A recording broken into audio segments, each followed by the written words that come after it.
네, 보신 대로 총선을 앞두고 여야가 긴급재난지원금 경쟁에 불이 붙었습니다. 최창렬 용인대 교수와 얘기를 더 나눠보겠습니다. 어서 오십시오. 예.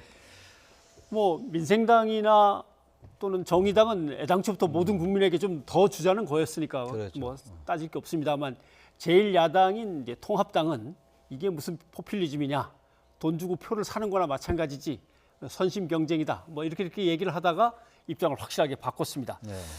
4인 가구 기준으로 민주당 안보다 어떻게 보면 한 2배 더 많은 거죠. 이게 이제 지워줘야겠다라고 얘기를 하는데 이 경쟁을 어떻게 지켜보십니까? 그래서 이거는 사실은 그 보편적 복지의 개념하고 좀 다르긴 해요. 예. 이제 긴급 재난에 대한 어떤 피해에 대한 지원금의 개념으로 봐야 되기 때문에 저 사실 개인적으로 이런 상황은 전 모든 국민에게 다 줘야 된다고 생각을 했었어요. 뭐 예. 그렇게 말씀도 방송에서 드린 적도 있고 그런데 이제 한국당, 통합당이 지금 이제 입장이 바뀐 거죠. 예. 처음에 이게 무슨 표를 좀 이렇게 사려 하는 게 아니냐, 뭐 이런 이제 취지로 이런 비판성 발언을 했던 건데 황교안 대표가 완전히 이제 입장을 바꿔서 전 국민에게 지급한다. 지금 말씀처럼 지금 민주당이나 정부안은 원래 이제 하위 70%에게 이제 1인당 가구당 100만 원 최대 이렇게 했고 예. 지금 현재 민주당은 모든 국민에게 100만 원이니까 가구당 13조고 이제 통합당은 25조예요. 거의 2배가 더 많은 금액인데 이건 뭐 정부가 받아들일 수밖에 없는 상황이 된 것 같아요.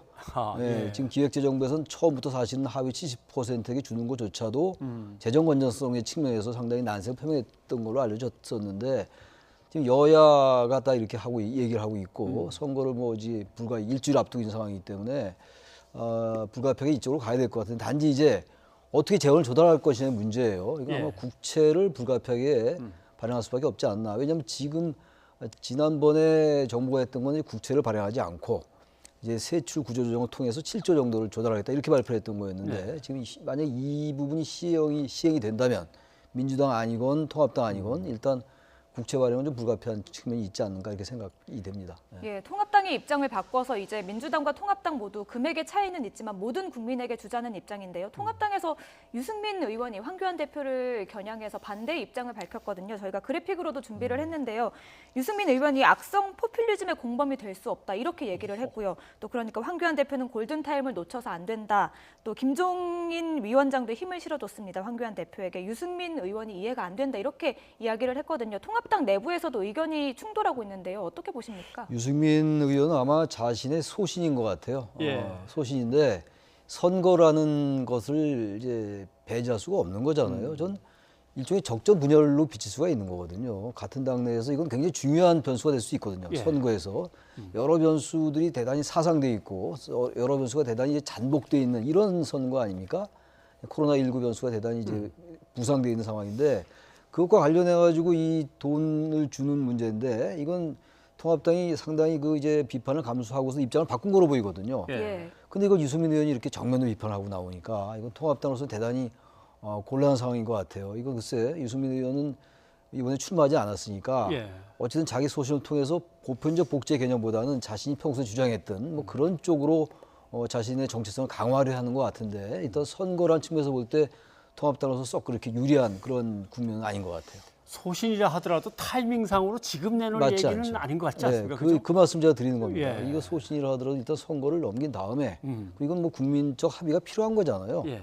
또 국회에서 논의도 필요한 것이고 정부 입장도 있는 것이기 때문에 좀 보다 신중하게 입장을 얘기했어야 되는 건데 당대표가 얘기한 걸 바로 정면으로 반박해 버리니까 이건 뭐 통합당으로서 상당히 힘든 이런 상황이 될 수 있을 것 같습니다. 말씀하신 대로 무상급식 뭐 이런 무상의 그런 문제는 관점에서 아닌데 그런 관점으로 보면 안 재난이니까. 되는 건데 예, 아무튼 이야기를 상당히 강하게 했습니다. 당했습니다. 그런데 이제 민주당 입장에서는 반갑습니다. 그렇잖아도 뭐 여당이니까 전국의 운영이라든가 국민들의 어떤 재난에 대한 지원 같은 것들은 사실은 국정 운영에 책임이 있는 건데 제일 야당한테 가로막혀서 포퓰리즘 소리 듣느니 그렇게는 할 수 없고 했다가 이렇게 바꿔주니까 좋긴 한데 그 여야 뭐 원내대표라도 빨리 만나자 그러는데 이게 이루어질까요?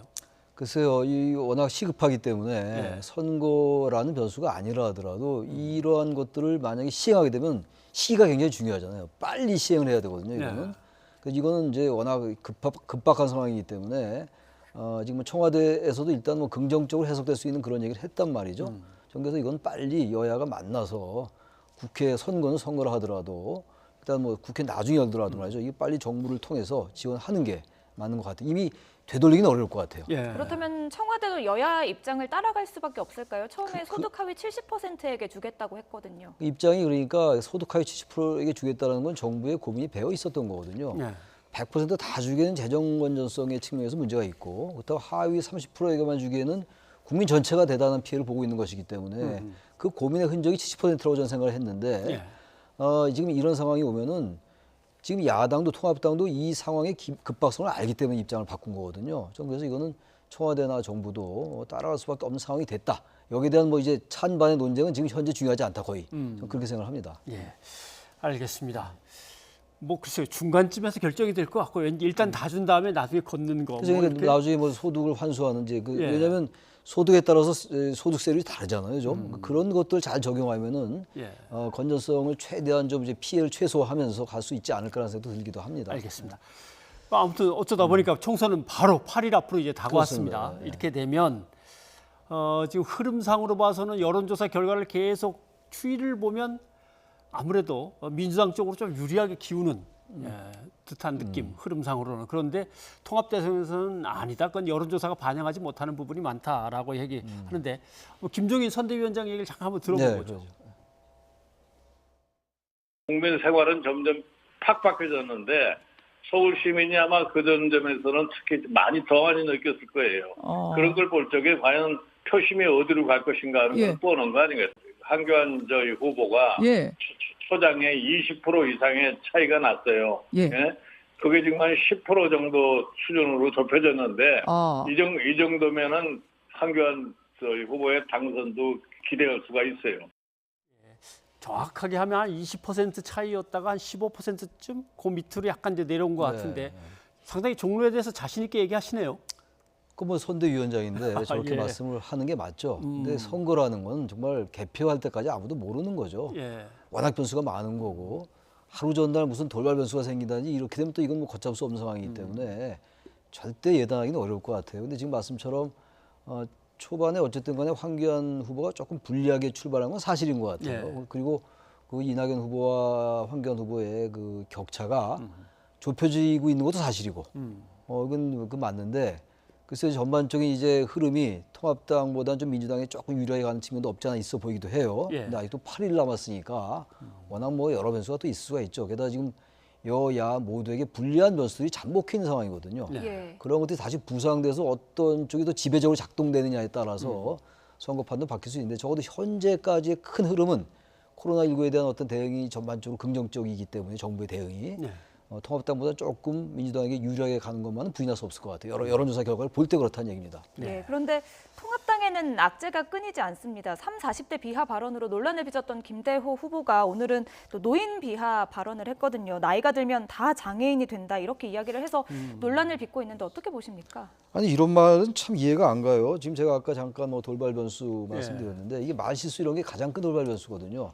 우리가 다 기억하고 있는 게 있잖아요. 과거에 이번에도 뭐 호남에서 출마한 후보가 이른바 노인 평화 발언을 했던 그렇죠. 적도 있었고 2012년도 경우에 또 낙곰수 발언이 또 굉장히 선거 그렇죠. 판도를 뒤흔들었고 그랬는데 왜 이 후보들이 이런 발언을 하는지 모르겠어요. 저는 이거는 선거 공학적으로 유불리를 따지기 이전에 이 후보들의 인식의 문제예요.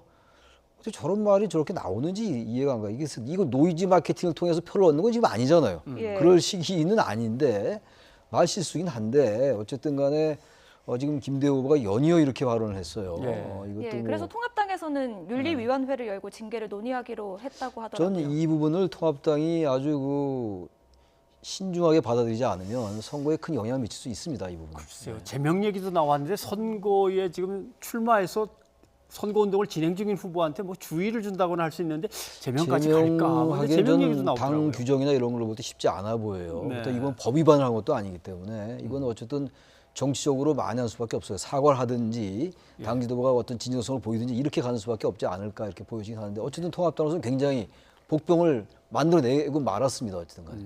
알겠습니다.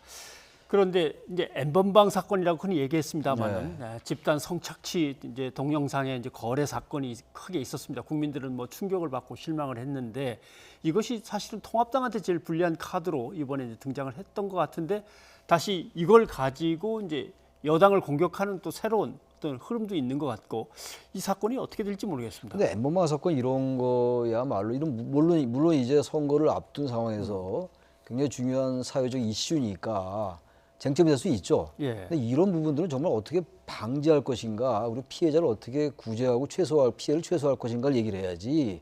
하나의 또 프레임의 관점에서 여야의 불리하고 유리하고 이렇게 해석하는 건 정말 가뜩이나 이번 선거가 국민들로 볼 때는 그 비례 위성정당들 때문에 아주 정말 선택을 강요당하는 그런 느낌이 드는 선거인데 예. 이건 여야가 정말 이런 식으로 자꾸만 이렇게 저 최강욱 공동선대위원장 나오는데 이런 식으로 자꾸만 프레임화하는 거는 썩 저는 좋은 정치인들의 태도는 아닌 거로 보입니다. 예, 이 부분은 채널A 기자와 검찰의 유착 의혹과 관련된 이건 다른 얘기긴 부분인데요. 합니다만. 예. 예.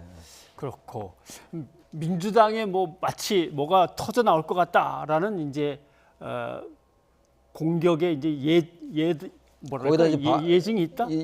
그래서 그렇게 얘기할 수 있는 아무런 근거 지금 없는 거잖아요. 예. 근데 그런 것들을 지금 선거를 앞두고 상대당에게 불리한 프레임을 하기 위해서 얘기하고 거기다 또 예. 지금 화면에 나오는 것처럼 이걸 또 이렇게 또 음모론적 해석하는 것도 썩 바람직하지 않은 것 같아요. 아마 여권 전체가 이것을 바로잡아달라고 이제 계속 고발이 있거나 할 때 좀 무성의하게 대했다든가 소홀하게 대했다 아마 이런 걸 가지고 이제 공격을 삼으려고 하는 것 같죠.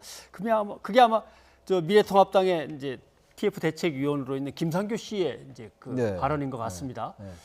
지금 아마 그래픽으로 잠깐 나올 수 있을 것 같은데, 예. 버닝썬 마약 성범죄 사건 등등등 제대로 수사해달라고 할 때 했다면 엠번방 사건 같은 건 안 일어났을 거 아니냐. 그러니까 이런 부분들이 말이죠. 저 이 자체의 말의 옳고 그름을 떠나서 선거에 관련시켜서 생각할 수밖에 없잖아요 지금. 예. 그러니까 저렇게 되면 이건 마치 무슨 이 엠번방 사건이 집권 세력이 잘못됐다 이런 식의 프레임이 될 수 있기 때문에 저런 프레임은 또 다른 반발의 프레임을 부른단 또 말이죠. 다른 프레임을. 그러니까 가뜩이나 지금 쟁점도 없고 갈등 축도 없는 어떻게 보면 아주 정말 국민들에게 예의가 없는 선거가 되고 말았는데 이렇게 하는 거는 시발을 저렇게 했는데 썩 바람직한 태도는 아니라고 생각합니다.